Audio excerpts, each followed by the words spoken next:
Hello, everyone, and thank you for joining us for this webinar of 7.5 growth hacks for your lawn and landscape company. I really appreciate you taking the time out of your busy schedule to join us, and hopefully we can get a lot out of this.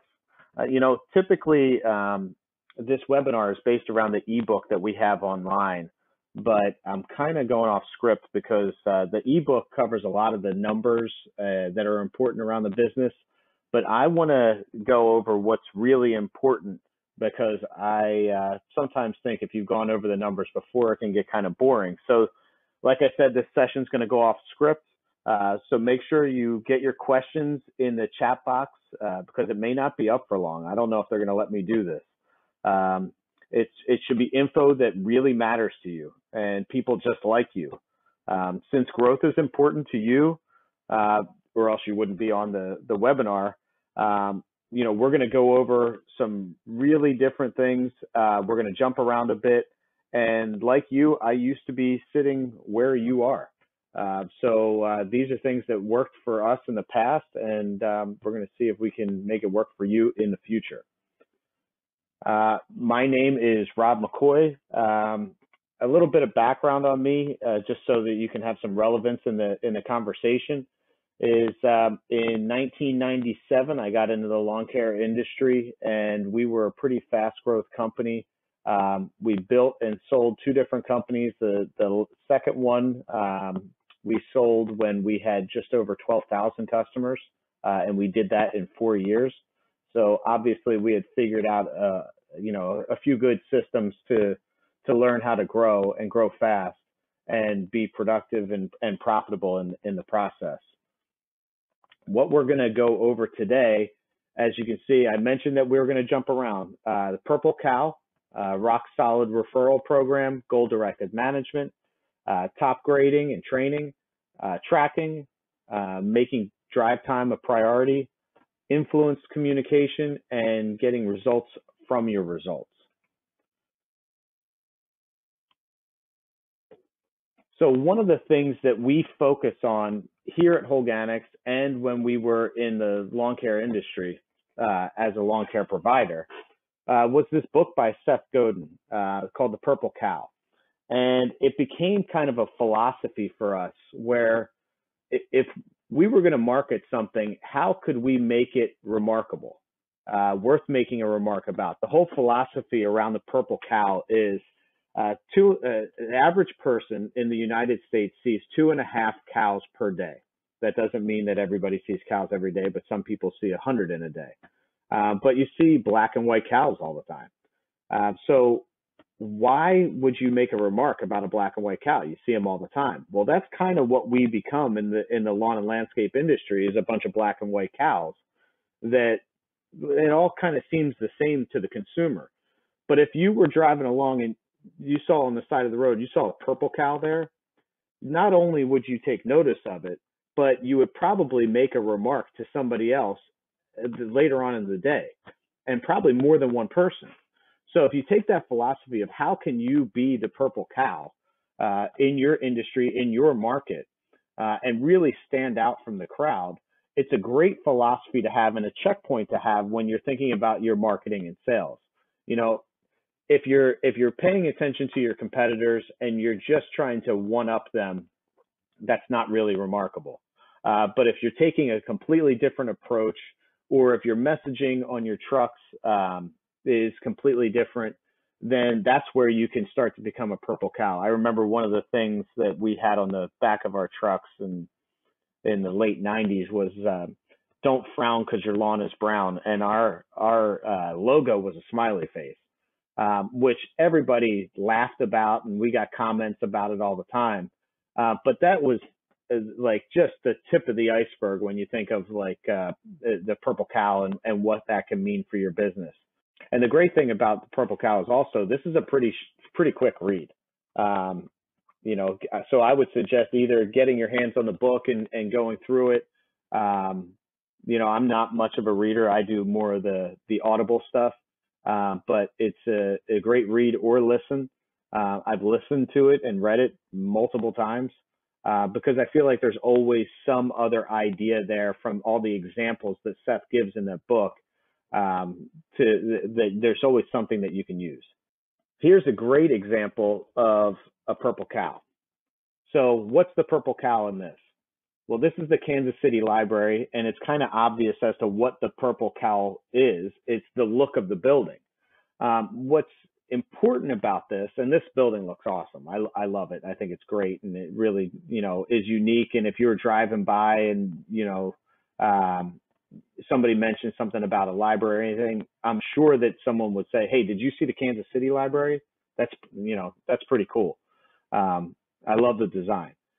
But the important thing about this is this probably didn't cost them tremendously more to design the building this way.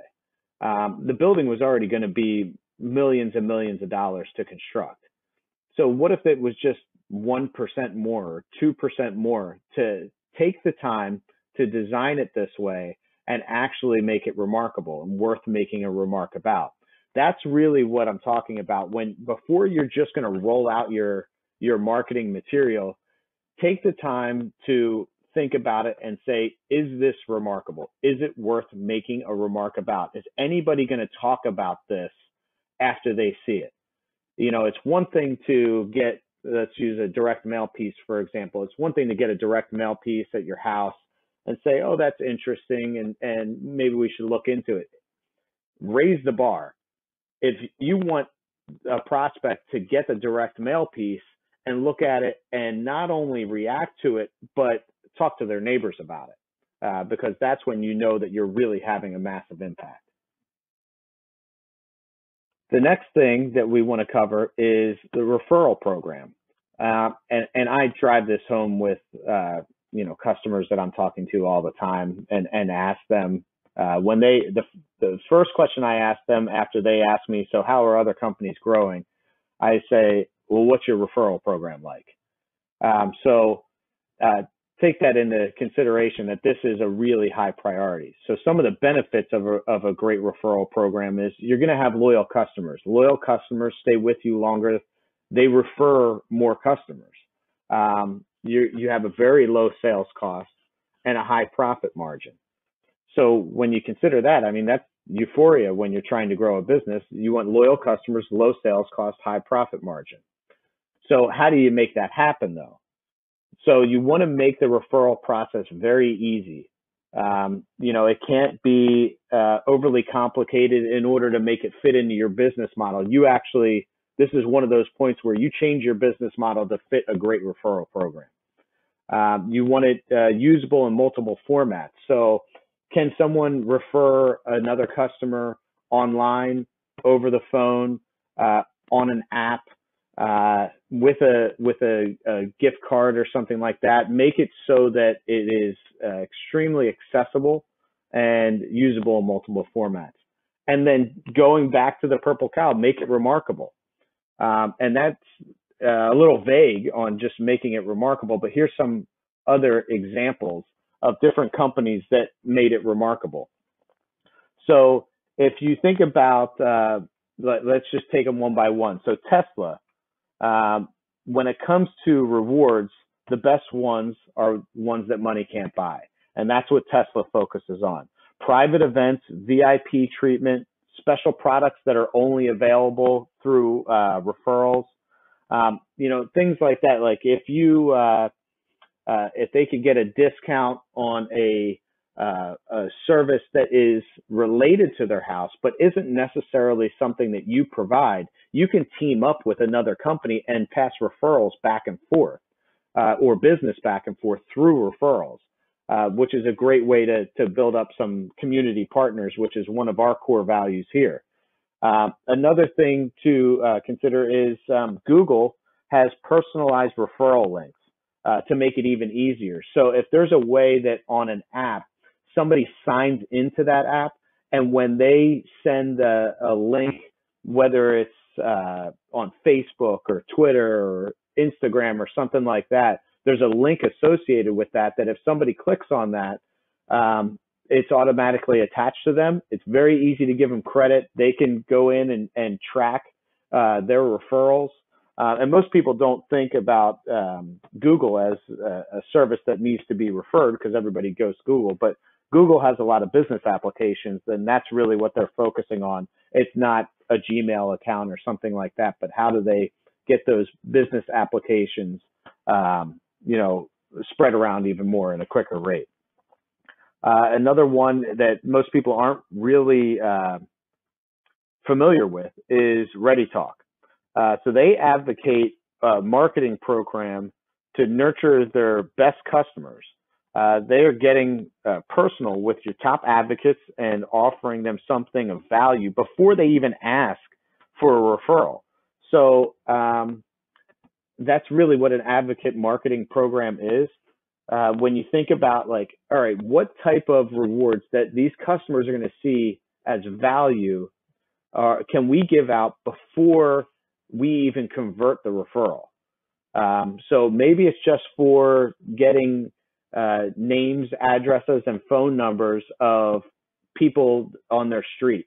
And, that has some value to it because it builds up your marketing base, not just with sheer gross numbers, but really for people that are high profit margin customers, because you're already making a stop on that street. So if you can make one stop on that street and treat 5 lawns rather than 1 lawn, the profit margin goes through the roof. And Uber is one that is more similar to what we did when we were in lawn care, when you have dual benefits for the referral. So the referral and the referee both get a benefit from the referral program, and that could be as simple as the person who's referring the new customer gets a free application, and the new customer gets a free application. The reason for that is when people are referring business, they don't want to have it one-sided. They don't want to be the only ones to get a benefit out of it. They want to feel like they're genuinely giving something of value to their neighbor or friends so that they can feel good about it. And honestly, it just gets people started off on the right foot. So if you're able to do something like that in, complementing the other aspects that we talked about, these are some tricks to building a really good referral program. So just in summary, dual-sided rewards like Uber has, focusing on something like a VIP treatment. If there's, when we break out of this COVID thing and the pandemic, I'm sure that concerts and events are going to be more desirable than they ever were before. So maybe once a month, you have a drawing for all the people that gave you referrals, and they win tickets to an event that they wouldn't typically be able to go to, whether it's a concert or a sporting event or something else that's desirable in the area. Then that also goes back to the Purple Cow aspect.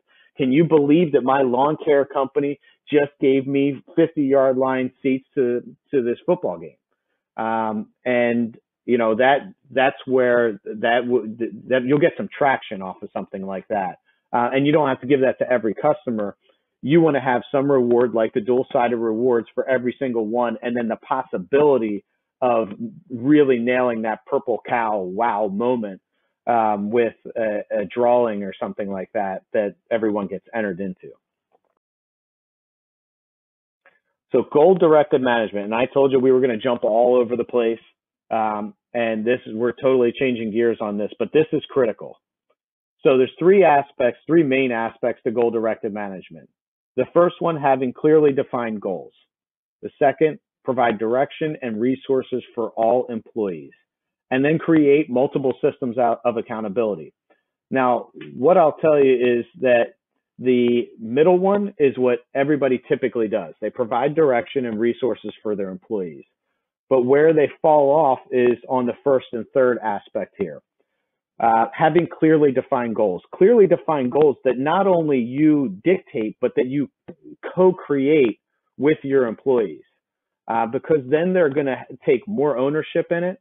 And believe me, this will pay off huge dividends. The other thing is creating multiple systems of accountability where it's agreed upon accountability. When you create the goal, all right, how are we going to track this? How does this make sense to pay attention to it? How important is it? How often do we have to look at it?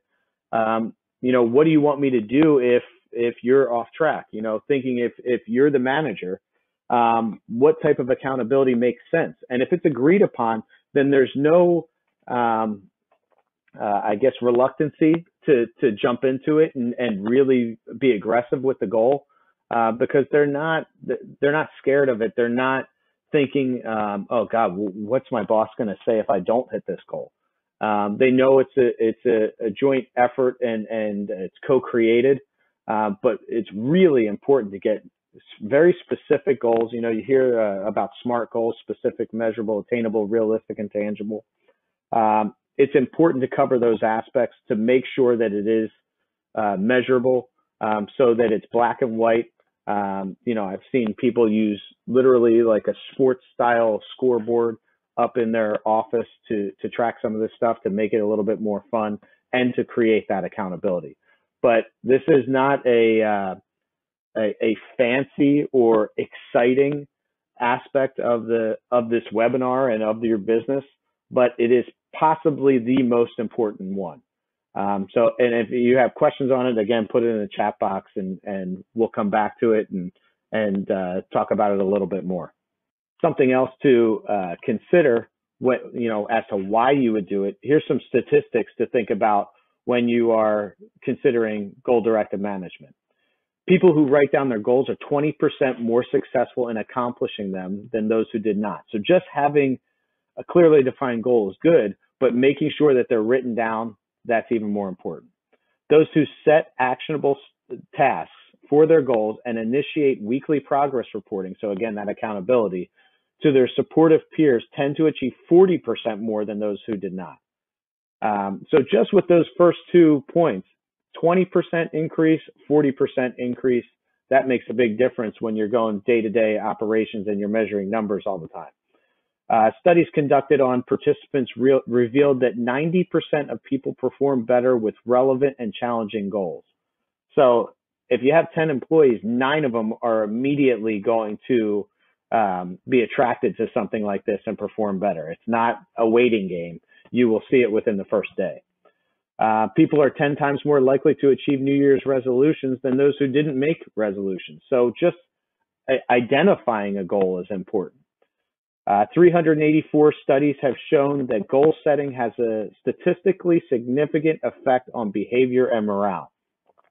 If you feel like your morale is down at your business, most people try and go a little bit easier on the employees, but that's the point in time where you really want to provide more direction, more accountability, because typically morale drops because nobody's getting direct feedback or feedback that they feel is earned about how good of a job they're doing. Don't let your employees live in a gray area of not knowing whether they're successful or not. Make it black and white. You're either hitting it or you're not hitting it. And if you're not hitting it, here's what you do in order to reach that point that you want to reach. And then they know they're successful, or they know that they're going to be successful, or what they have to do to be successful. And people who have a greater understanding of the goal purpose have more chances of accomplishing their plans. The reason this is important is because of what we talked about before, co-creating the goal. Make sure that it's a collaborative effort so that people understand why it's important, not just important to the company. Why is it important to them? How does it translate? So that there's alignment not only in the company goals, but in the personal goals of your employees. If you have alignment of personal and company goals, you're going to have a really high level of success. But often it's there, it's just not defined well enough. So make sure that you get it defined and have those things tied together. And a little tip on for the end of this is, don't dictate how it's tied together to your employee. Have your employee describe to you how they see it being tied together. It's very important, because if you give them the answer, it's almost like you didn't get the answer. So you want to make sure that you get that out of them. switching gears, but staying on the topic of employees. So top grading is a critical thing in building a business. It's even a critical thing in maintaining a business. But this book is fantastic. So the book is Top Grading. It's written by Brad and Jeff Smart. And it's something that I've relied on in the past. But if we really review what an A, B, and C player are in this top grading model, a C player is inconsistent or unacceptable performance, lacks initiative, consistency, and they always have problems. And they're always making excuses. They're the ones that, like, they bring you the surprises every day, and you're like, not again. In the top grading model, it talks about making C players, B players, and B players into A players. I usually make C players find a better fit somewhere else rather than wasting my time on trying to develop somebody that is really not committed to developing within the business model that you have. They're the people that look at it as a job rather than a career, and aren't looking for that personal development. But the important thing is that if you can identify your A players and B players, if we look at a B player, solid citizen, strong performer, few problems, team player, adds value, supports the organization's initiative, consistently accomplishes goals, and goes the extra mile. Most of us would be thrilled if we had all B players.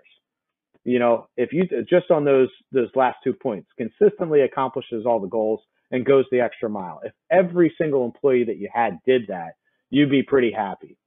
But when you look at an A player, they have mastery of job, they're self-directed, consistently excellent results, they're a peer leader, and they set the pace for the organization. And they constantly contribute beyond the assigned job or unit. That is a slightly different thing. So if you can get your B players that already seem like they're committed to be A players, then you're going to be in a really good situation. One of the tricks to this, besides having development systems in place for your employees that are sometimes outside of your daily, day-to-day work, and not really on the specific training of, like, how do you spray a lawn, how do you plant a tree, things like that. But more about, like, how to become a leader, how to have better time management, better communication skills, things like that. If you have that, that's great. One of the other things that I've seen really be successful with some of the companies that I've worked with is that they are constantly interviewing, even though they don't have a job opening. They're building their bench for people that they could possibly bring in. And sometimes they get wowed so much by an interview that they create a job opening and eliminate someone else, because they're just thinking, well, this automatically raises the bar for our entire organization, and we have to bring this person in.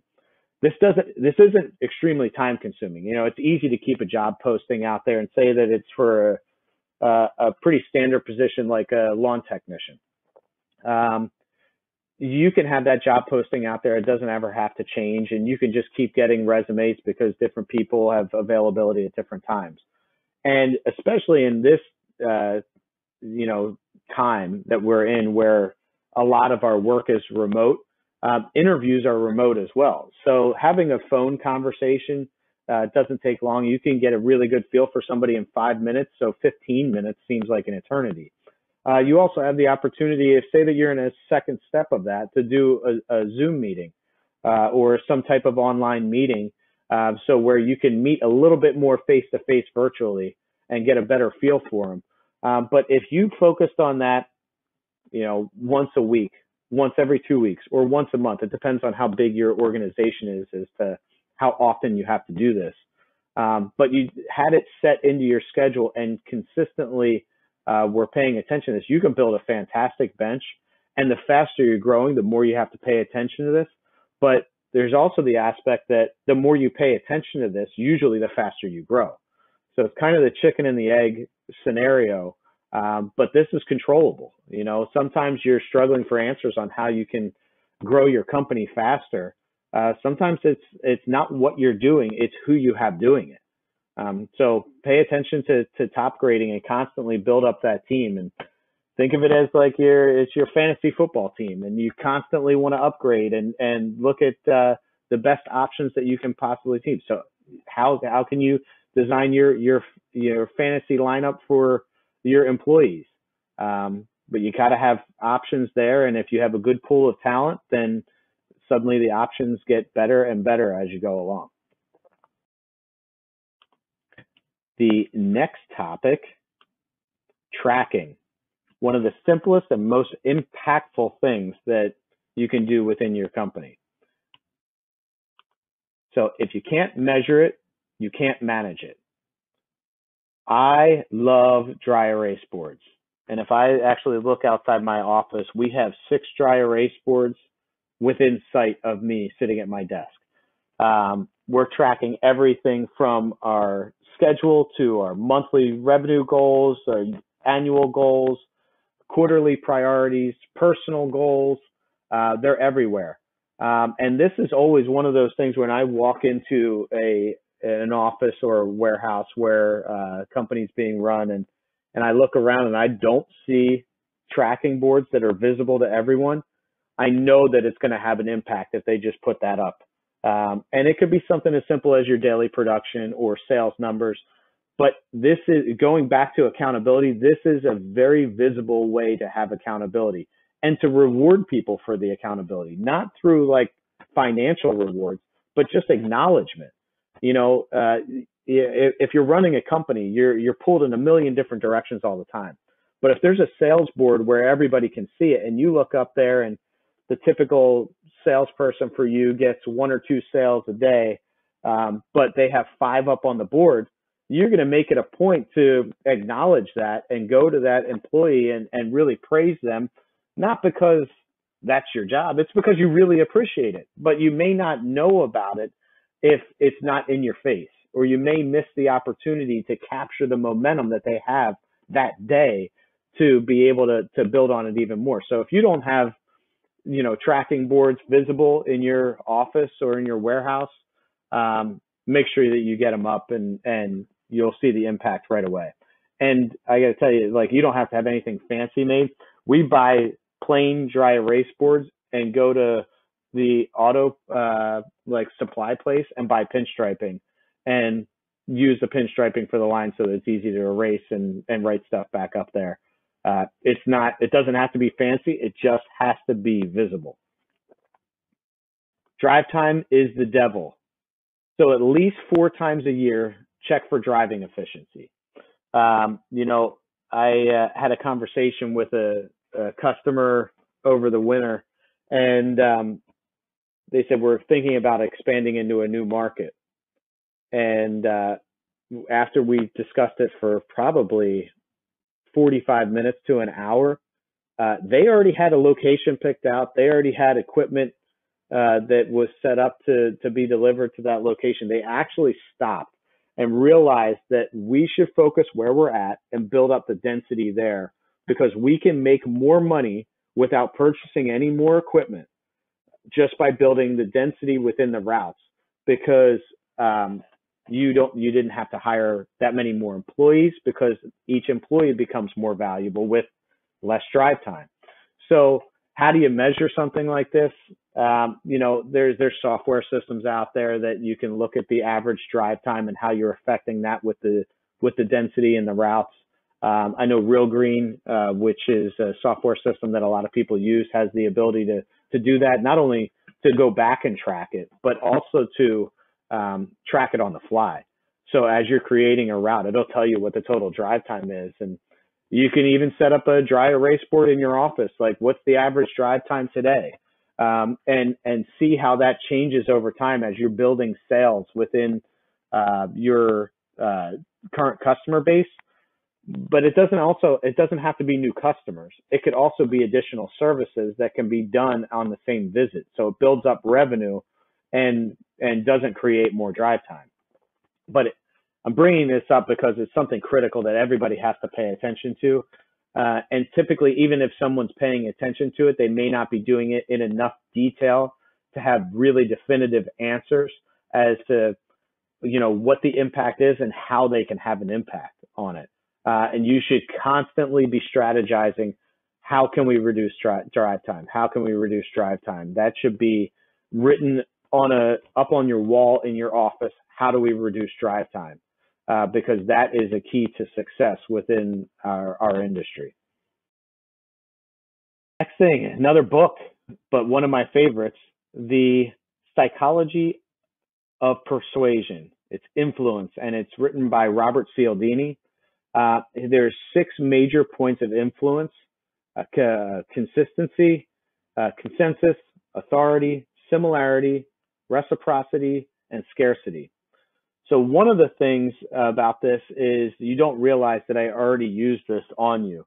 At the beginning of the webinar, I had mentioned that this session was going off script. So basically that means that it's unique.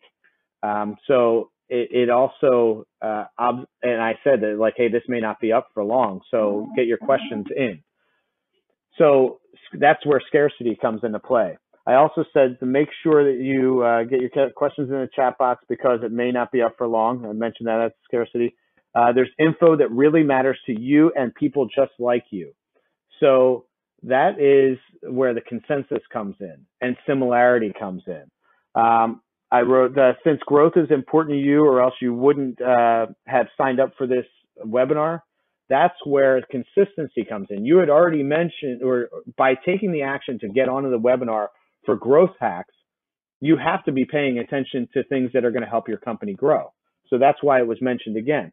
As you can see, there's ways to use this and people don't even realize you're doing it, but think about it within your marketing messaging. If you're able to get testimonials from neighbors and the people know who they are and they have a house just like your potential prospect, they're going to pay attention to that because they're just like them. And if you throw in a limited time offer, that's scarcity. If you add in some technical information, they know you're the authority, and so they're going to pay attention to you because you're the expert. Reciprocity again goes into your referral program. So what are you, and if you think about the Ready Talk scenario where you're giving them something just for the possibility of a lead, all of these come into play. Now, I'm going to give you a second tip on this specific book of Influence. Again, it's by Robert Cialdini, Cialdini with a C. And here's the key. You only have to read the Cliff Notes. There's about a 12-page Cliff Note version. You don't have to go into a 400 or 500-page book and read all about it. You obviously can if you want. There's going to be more examples there.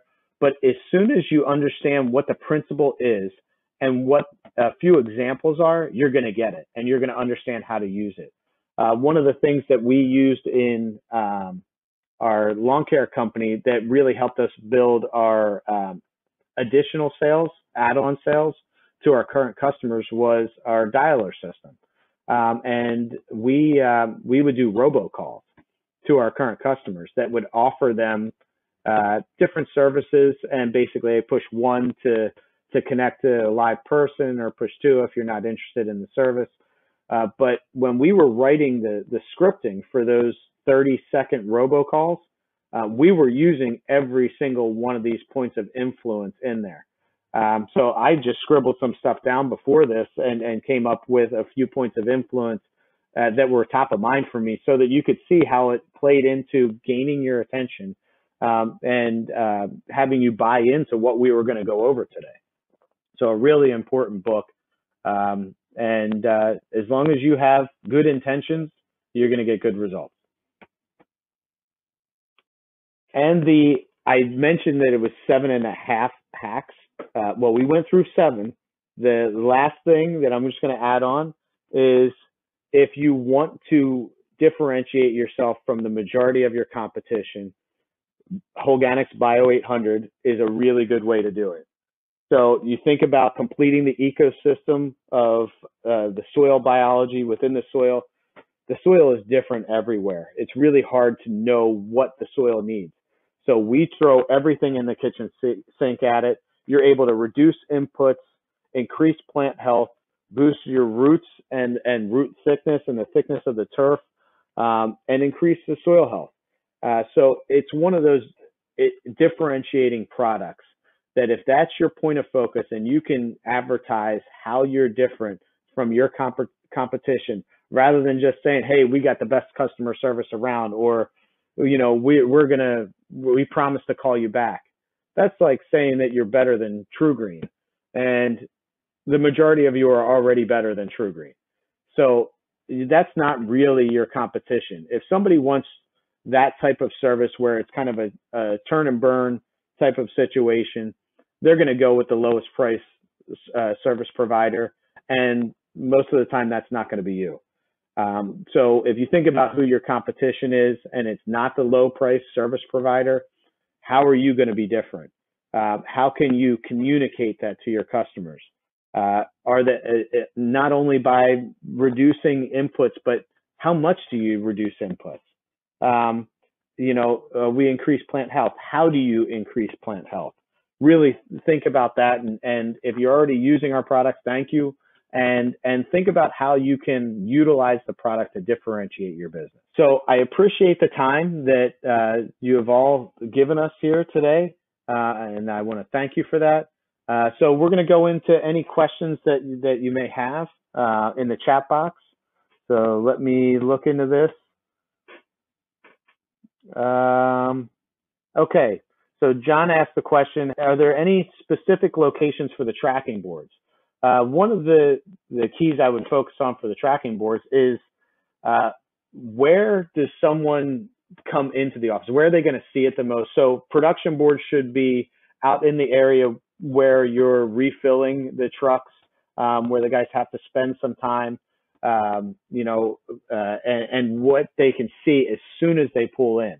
I've never seen anybody put it on the outside of a building, but really like where the fill station is, where they're refilling with product, because I have seen guys come in, and I say guys, I'm from Philadelphia, so guys is everybody. It's gender neutral. But I've seen people come in and look at that board and not be the top dog on the board by $100 or $200 and grab more product and go back out and finish the rest of the jobs that they had, because they weren't willing to be second that day. And they knew that they had other jobs that they could do. They had enough energy to go back out there. So that was a great driving force that I saw and a great use of that production board. Let's see, what's the author of Influence, Robert Cialdini.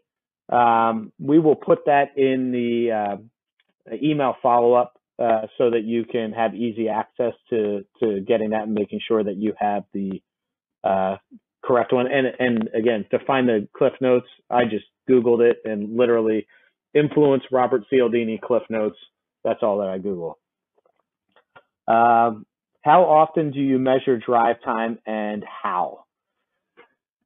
It's kind of complicated because it depends on the system that you use. We, at a minimum, measure drive time every round. So we would redesign routes based on drive time to see if we could improve it. And we thought as though that was enough time. For us, a round was 5 to 6 weeks. And it was enough time for us to see what impact we had. We would set specific goals for that round on how we could impact that, whether it was specific upsells that we could do for combining applications within a visit.